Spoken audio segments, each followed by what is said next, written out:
Jadi kalau bikin lagu sih saya jarang sekali pakai campur lagu bahasa Indonesianya.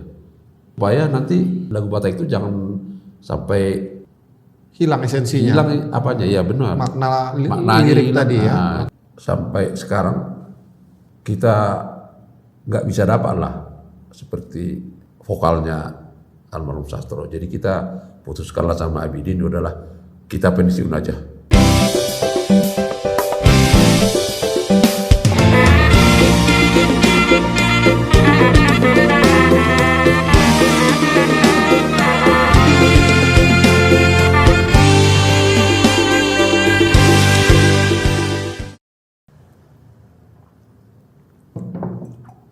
Jadi Tapasada Marwata. Kemudian tahun 90 itu ya Bang ya. Lalu ada lagu lain nggak yang Abang ciptakan selama di MCC 2000 tadi? Selain Tapasada Marwata, Wanuk Kudoho itu kan udah ke belakang lah itu. Ya masih ada lah. Jadi ya seperti Pak Jepang di Pengkolan itu di album Supir Panjang. Oh itu di album Supir Panjang. Itu tahun 80, 86, 89 ya. Sama itu Gabi Mabirau. Gabi Mabirau. Itu juga tentang kehidupannya.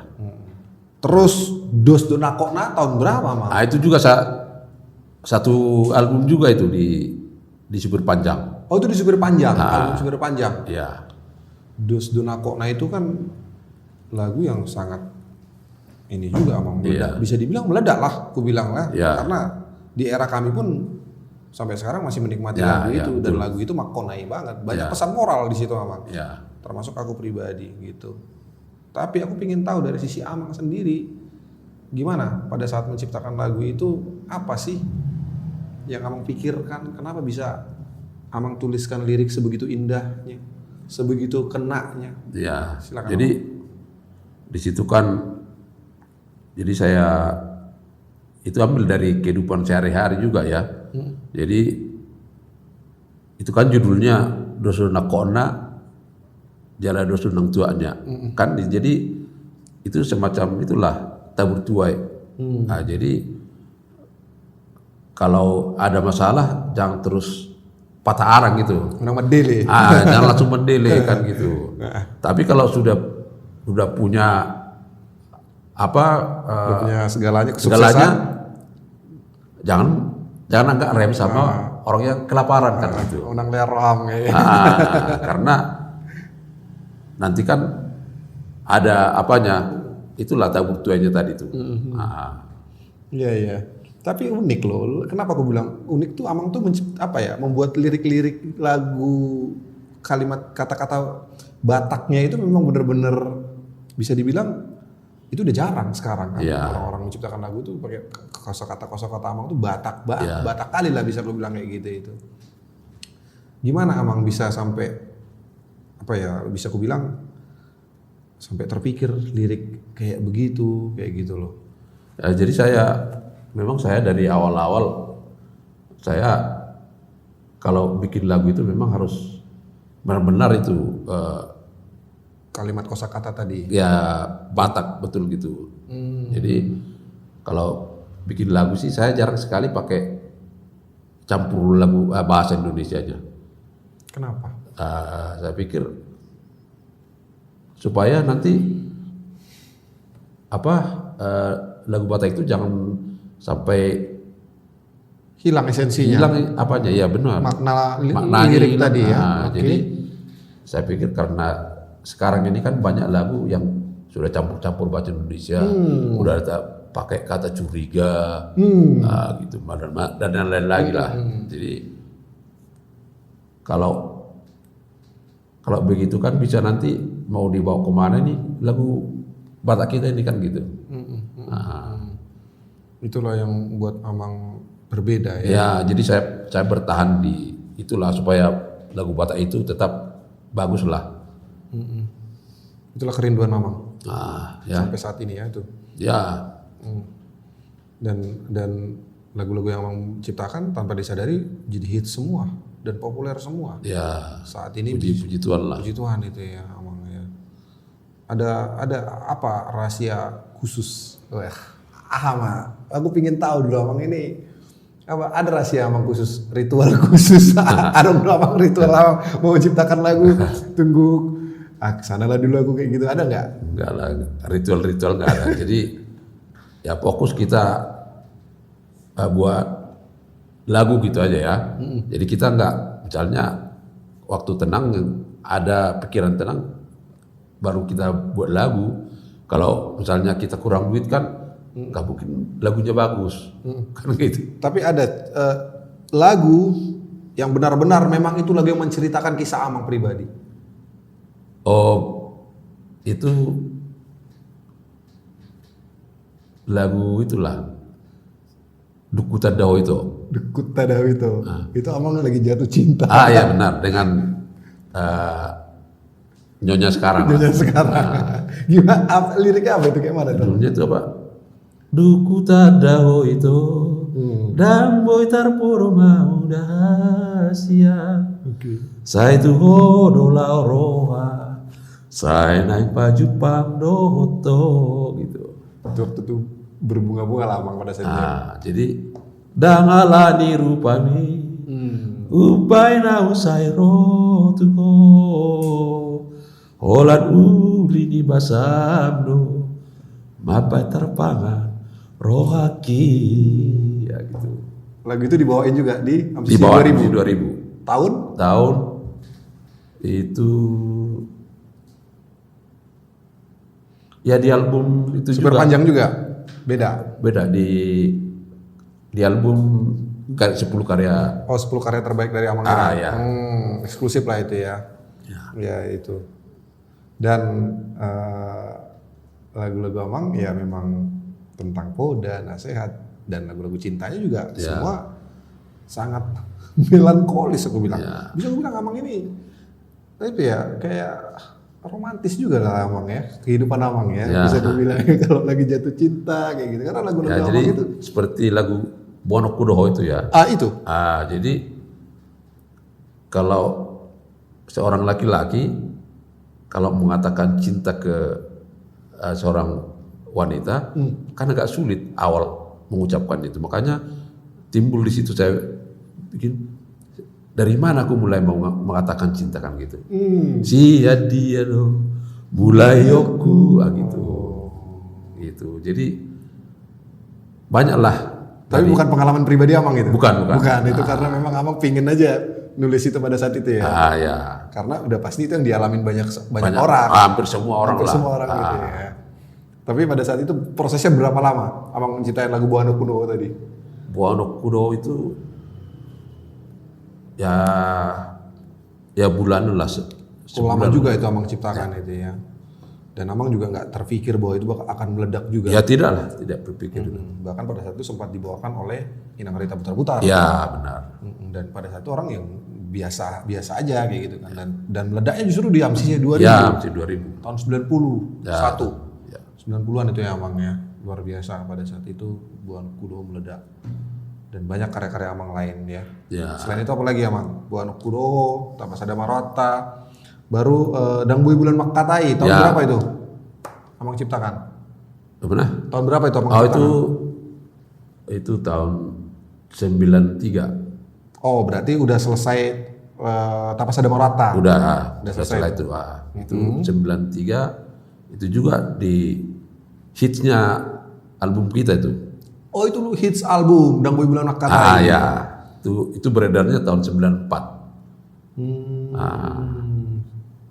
Gimana Amang awal mula terpikir menulis lirik itu? Jadi gini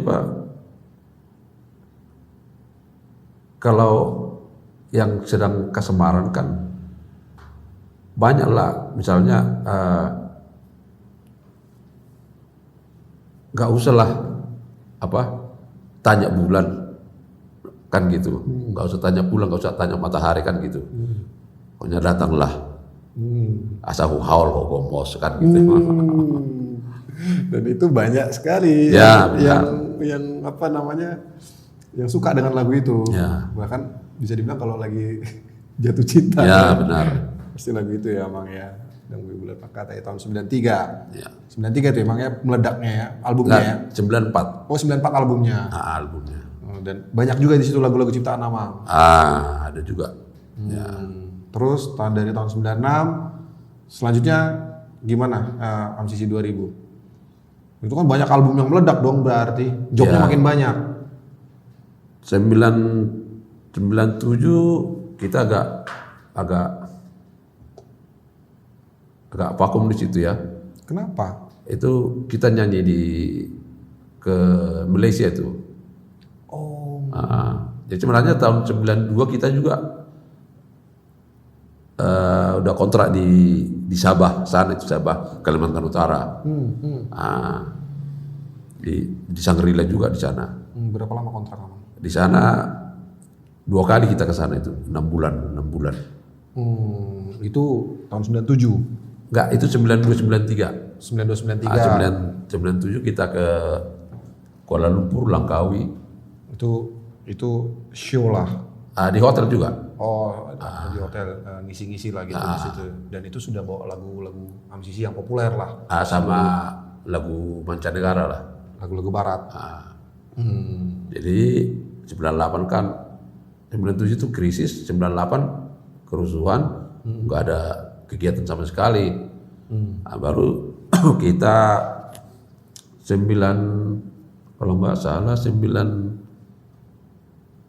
2002 itu keluar album Parjolo Sahali.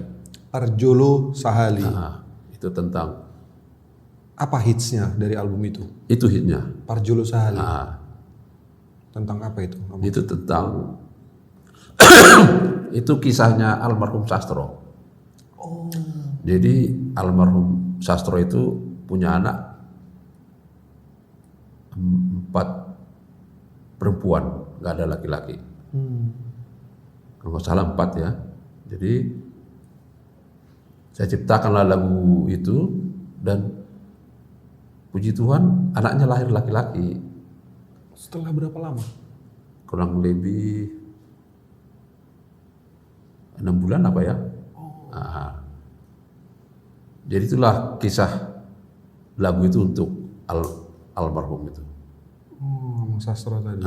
Jadi awalnya jarnya itu kan Parjolo Sahali di Simahui Dabohimi di Parsorang mi tu Portibio Marla Seniroha Hamina tua mon. Nah itu dia. Itu tentang kisah orang tua yang merindukan keturunan tadi. Itu. Jadi itu kan memang khusus lagu itu untuk anak laki-laki.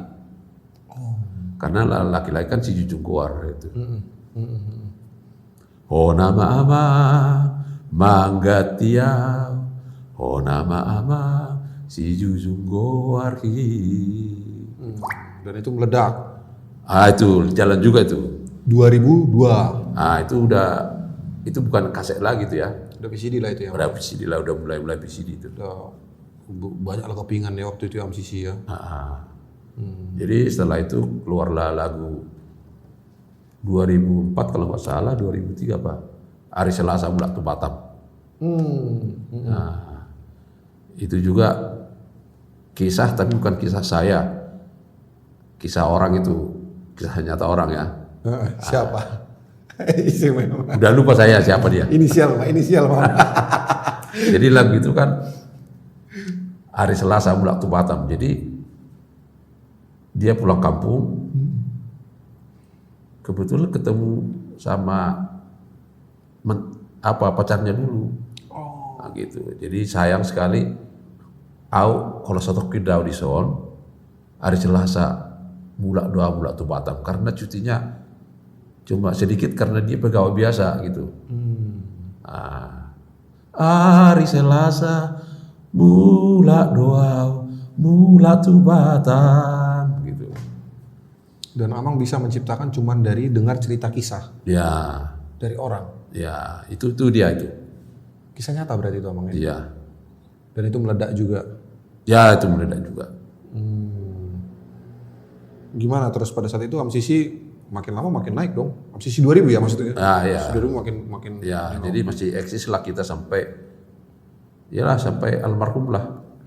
Dan pecah tadi ya, ketakutan tadi di tahun 2000 takut. Ya.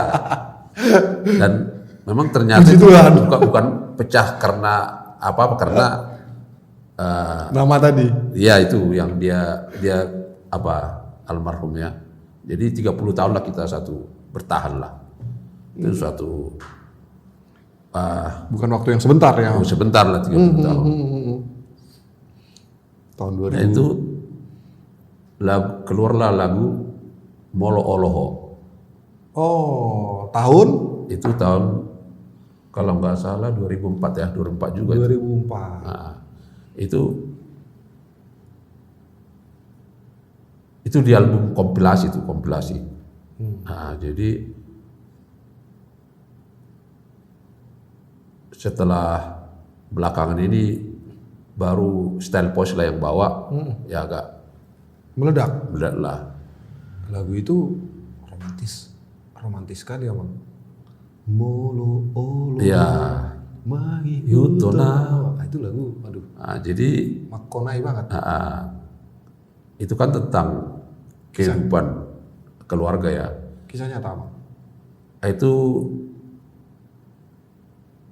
dibilang kisah nyata enggak lah, tapi saya lihat kehidupan sehari-hari gitu ya. Jadi orang biasanya kalau sudah sakit bisa ditinggalkan gitu, nggak maunya waktu senang aja kan gitu. Jadi timbullah itu Mololoho, Mangihutonau di jalan yang di jalan licinnya. Orang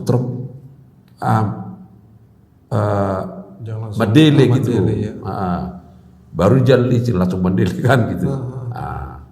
Mololoho madonganiau di bagasa sahid, kan?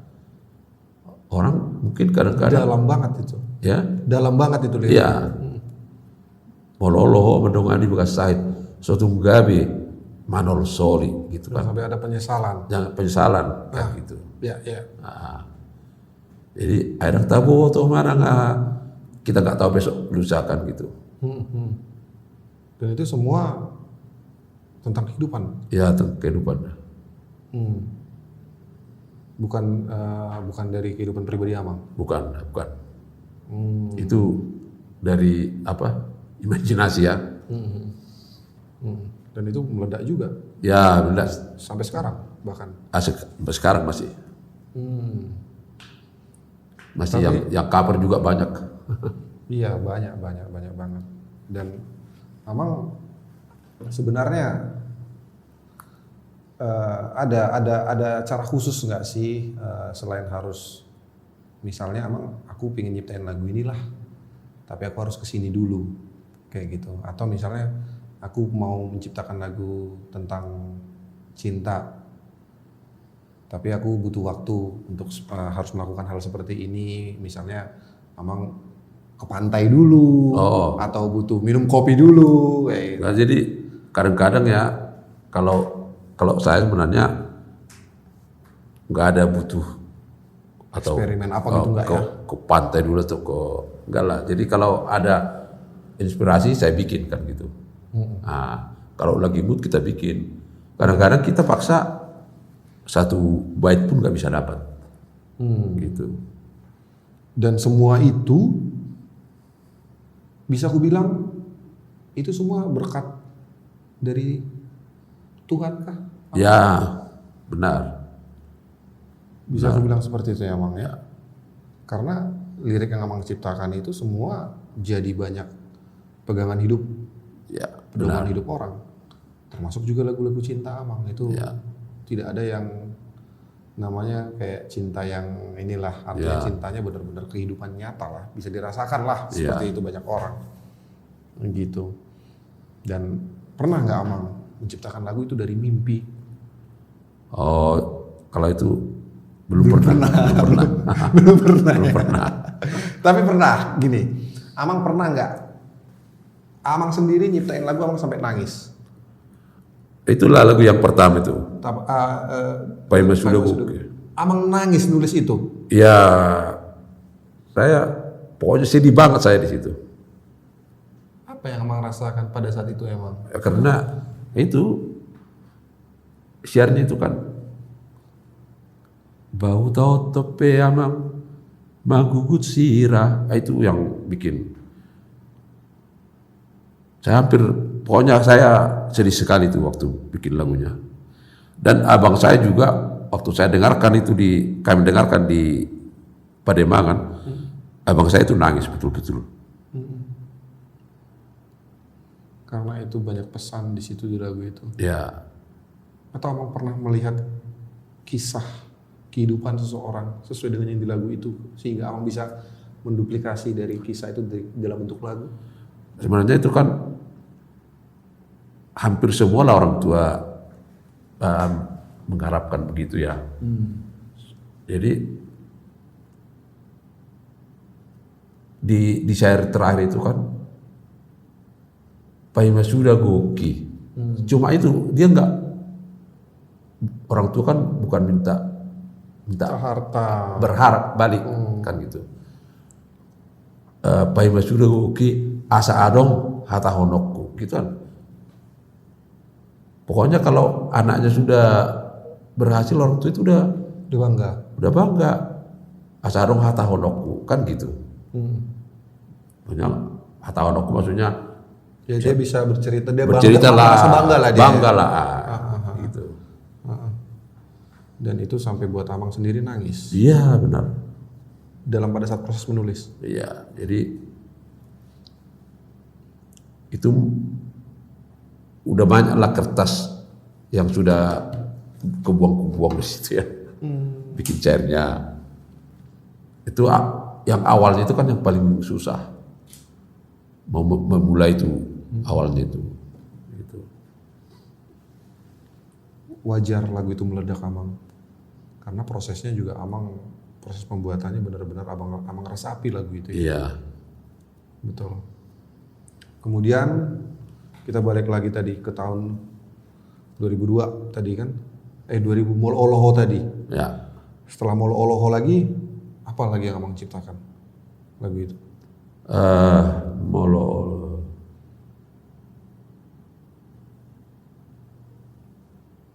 Aduh, saya sudah hampir lupa lagi. Karena saking banyaknya tadi ya. Tapi lagu-lagu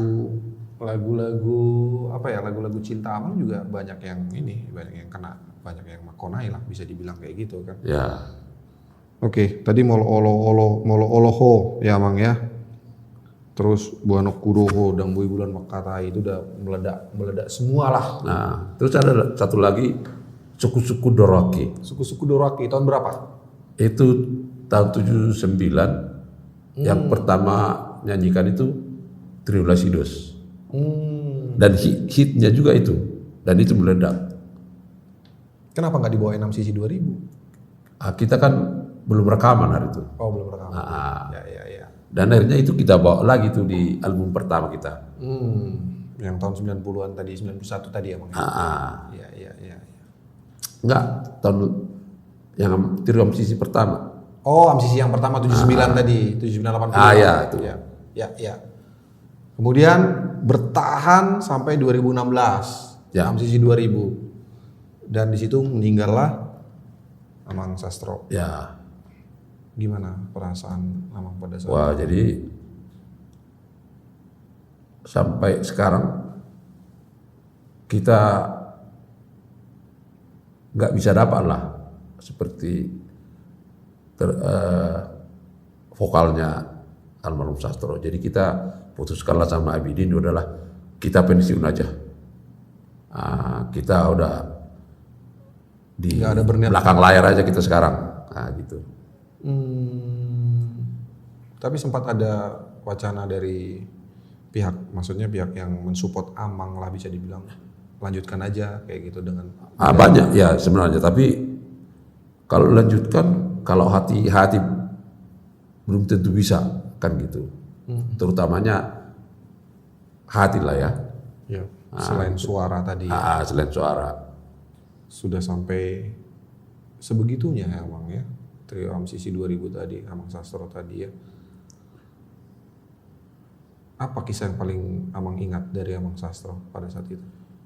Ya, sebenarnya tidak ada yang spesifik, tapi pengalaman saya bersama Sastro dan Nabi ini banyaklah yang suka dukanya. Jadi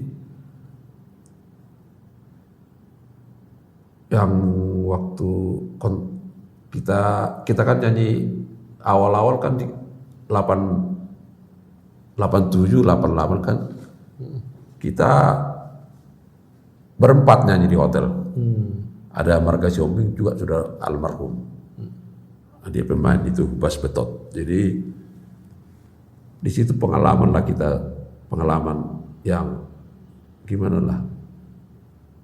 Nyanyi di Hotel Horizon dengan honor 35.000 untuk 5 orang. Kan? Nah, yalah. Jadi itulah pengalaman-pengalaman yang gimana ya? Nggak bisa melupakan. Nggak bisa dilupakan lah. Dari hotel-hotel kita nyanyi-nyanyi siang di function, menghibur yang rapat-rapat yang makannya. Itulah dengan 35.000 satu grup. Itu tahun 87 lah, 88. Dan kita nyanyi di Sari Pasifik menghibur, ada itu pesta ya. Jadi setelah kita keluar rupanya ada bule di sebelah ruangan ini juga, dia ada hajatan juga bule ini. Terus dia tanya kita, kalian ada paspor gitu? Saya bilang nggak ada. Udahlah nantilah. Akhirnya kami setelah 3 bulan langsung dibawalah ke Perth, Australia dalam acara Indonesian Festival Food. Nah, di sana kita selama kurang lebih hampir sebulan lah nyanyi di sana. Itulah pengalaman ketika awal-awal dengan kebersamaan tadi. Bersamaan itu tadi. Dan tidak pernah mementingkan soal duit. Ya, jadi kita ini pokoknya tulus, semua rata gitu. Makanya sampai sekarang Amang nggak bisa melupakan kisah-kisah Iya, perjalanan benar. tadi. Sebenarnya kalau kita ceritakan semua terlalu panjang. Terlalu panjang ya. Betul. Tapi setidaknya kita sudah tahu bahwa kenangan itu nggak bisa dilupakan. Iya, benar. Oleh Amang sendiri kayak gitu ya. Dan Amang memutuskan pensiun tahun 2016 tadi lah ya. Ya. Dan saat ini ya udah Amang fokus hanya menciptakan lagu. Seperti itu Amang ya. Ya. Tapi masih aktif juga kadang mengisi ya. masih ya Amang ya. Dan Amang juga bentuk, kalau nggak salah Amang bentuk, ada salah satu bentuk komunitas ya Amang ya. Ya, ada komunitas kita, komunitas pencipta lagu. Komunitas pencipta lagu. KPL ya. KPL. Tahun 2000 berapa Amang bentuk? Itu 2020. Jadi yang siapa yang memprakarsai? prakarsa itu Bapak Nelson Stompul itu. Dia yang memprakarsai KPL, komunitas pencipta lagu. Disitulah ada wadah buat Amang Ya, dan para pencipta. Ya, Pak Nelson adalah salah satu penasehat di Parbi. Persatuan Artis Batak Indonesia. Dan Amang juga sebagai saya sebagai penasehat pembina di sana Amang ya. Jadi Amang aktif lah di situ sekarang mengisi kekosongan ini saat ini. Benar. Ya. Tapi ada merasa yang hilang apa maksudnya maksudnya bisa aku bilang apa yang apakah Amang rasakan saat ini nyaman atau memang pingin juga ada niat mau terjun lagi nyanyi lagi enggak? Sendiri gitu. Kayak tadi aja lah. Jadi kita nggak ada lagi karena kita kan sudah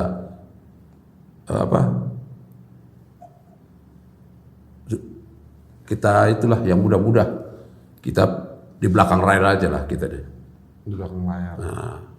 Apa yang Amang lihat berbicara soal anak muda saat ini? Amang lihat gimana sih Ya khususnya yang kita lebih berbicara soal penciptaan lagu Batak. Ya. Gimana Amang lihat anak-anak muda sekarang menciptakan lagu Batak selaku Amang yang dituakan lah sebagai tokoh? Jadi sebenarnya yang pencipta sekarang sih banyak bagus ya, dan melodinya juga bagus. Cuma agak, kalau menurut saya ya, jadi sudah pakai bahasa Indonesia ya. Nah, jadi kalau bisa dihimbau supaya tetaplah menggunakan bahasa Batak yang bagus ya, dialek yang benar tadi. Yang benar lah. Jadi nggak pakai bahasa Indonesia juga nggak apa. Itulah baguslah lagu Batak itu asli ya, menurut saya. Original tadi. Original ya. Buktinya Amang sudah membuktikan lagu-lagu dengan Batak asli pun liriknya populer kok, ya, bisa diterima kok. Iya, benar. Bisa dibilang begitu Amang ya. Ya itulah hak himbauan kita kepada generasi muda sekarang. Karena memang sudah banyak sekali sekarang kan para pencipta, penyanyi gitu. Lalu Amang lihat gimana orang-orang yang mengcover lagu-lagu Batak saat ini? Khususnya ya kalau memang ada lagu Amang yang dibawain, gimana Amang melihatnya? Saya pikir mungkin karena aturannya kan kayaknya belum ada ya. Belum berjalan. Jadi mungkin kalau ada peraturannya kan nggak mungkin orang mengcover kan gitu. Jadi ya saya pikir ya udah berjalan gitu aja lah. Amang setulus itu ya, maksudnya ya udah memang tidak masalah gitu. Tapi akan lebih baik jika ingin mengcover harus izin ke Amang gitu. Bahkan soalnya banyak itu yang tidak izin ya. Tahu-tahu Amang dengar cerita, udah dibawa itu lagu Amang gitu. Kita lihat juga di YouTube-nya. Kan kita tonton juga. Kadang-kadang kita mau bilang apa ya? Iya ya, kayak gitu ya. Padahal prosesnya tadi nggak gampang. Ya, tapi ada juga sih yang minta izin dulu. Tapi banyakan yang tidak izin lah. Iya, dan Amang nggak mungkin Amang standby kontrol itu bilang ya Amang ya. Terlalu banyak. Saya pikir karena itu tadi belum ada aturannya, saya kira masalah cover ya. Misalnya kalau ada aturannya bawa cover nggak boleh kan pasti nggak dibawakan gitu. Nggak dibawa, iya. Karena saya lihat bukan di Indonesia juga, di luar juga banyak ya cover kan gitu. Tapi di sana udah jelas aturannya. Di luar negeri. Iya. Di kita yang belum jelas, masih carut-marut. Itu tadi. Selain cover dibawain lagi di kafe-kafe. Iya. Baru di pesta-pesta. Pesta-pesta ya. Pernah Amang ketemu, waktu pesta Amang ketemu pas lagu Amang dibawain pernah? Pernah.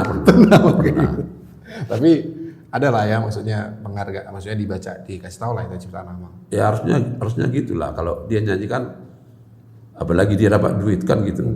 Harusnya kasih tahu lah penciptanya kan gitu. Kan cuma itu aja jamber kita. Gak ada permintaan lain. Apalagi udah senang kali hati kita Amang, udah ini bahagia kali ya Amang, merasa dihargai ya. Tapi Amang ada pernah kayak gitu ketemu terus Amang tegur atau kayak mana? Amang diamin aja, nggak disebutin Amang itu lagu Amang. Misalnya aku nyanyi Boanoku do, nggak aku bilang lah. Ada Amang di situ tapi nggak aku bilang karena mungkin nggak tahu juga aku Amang yang minta lagu itu. Amang gimana responnya? Itu nggak pernah lah, belum pernah ya. Belum pernah saya bilang lah. Soalnya ya pernah juga dengar lagu saya itu dibawakan di kafe juga dibawa, kadang juga nggak disebut gitu. Benar-benar. Padahal ada Amang di situ ya. Atau mungkin karena tidak tahu juga kita di situ ya. Iya. Iya. Jadi tapi alangkah baiknya kalau dia nyanyi misalnya profesional ya harus disebutkan lah. Kan dia kan menghasilkan gitu. Sementara orang yang bisa dibilang orang yang membawakan lagu-lagu ini yang mengcover ini justru lebih kehidupannya lebih baik. Iya, bisa juga. Gitu kan Amang ya? Bisa juga. Dan ini yang miris. Gitu ya Amang ya. Jadi itu yang perlu kita benahi lah mungkin ya. Itulah keresahan Amang tadi ya. Itulah harapan kita ya. Supaya berjalanlah bagian ciptaan-ciptaannya. Jadi supaya pencipta itu bisa dapat haknya gitu. Karena nggak gampang ya. Iya. Menciptakan itu ya.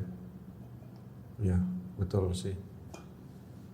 Dan Amang sudah sempat ada yang ingin menuliskan kisah Amang dalam bentuk menarik sekali menurutku dalam bentuk buku. Sudah pernah sih, cuma itu adik saya sebenarnya mau bikin bukunya ya. Kisah perjalanan hidup Amang tadi ya. Cuma adik saya itu keburu meninggal, jadi terbengkalai lah itu semua. Terbengkalai lah. Bila nanti suatu saat bisa bikin buku lah ya. Itulah keinginan Amang ya, supaya nggak hilang. Nggak hilang ya. Bisa kalau dibukukan beda dengan yang ini video kan beda. Betul. Dan itu formal. Formal ya benar. Bisa dinikmati semua kalangan gitu kan Amang ya. Itu keinginan Amang ya. Atau ada hal lain yang perlu ingin Amang sampaikan lah. Khususnya buat kita generasi bangsa Batak, halak Batak, semua yang apa yang ingin Amang sampaikan? Kalau saya mau sampaikan ya itulah, terutama di bidang seni ini ya. Jadi supaya apalagi generasi muda ya, supaya tetaplah berkarya dengan baik dan dari hati ya, supaya lagu Batak itu bisa bertahan dan langgeng nanti sampai kapan-kapan. Sampai bisa dinikmati paupuh, cucu segala macam. Ya, sampai ke anak cucu cicit ya. Jadi bisa banggalah kita nanti sebagai orang Batak.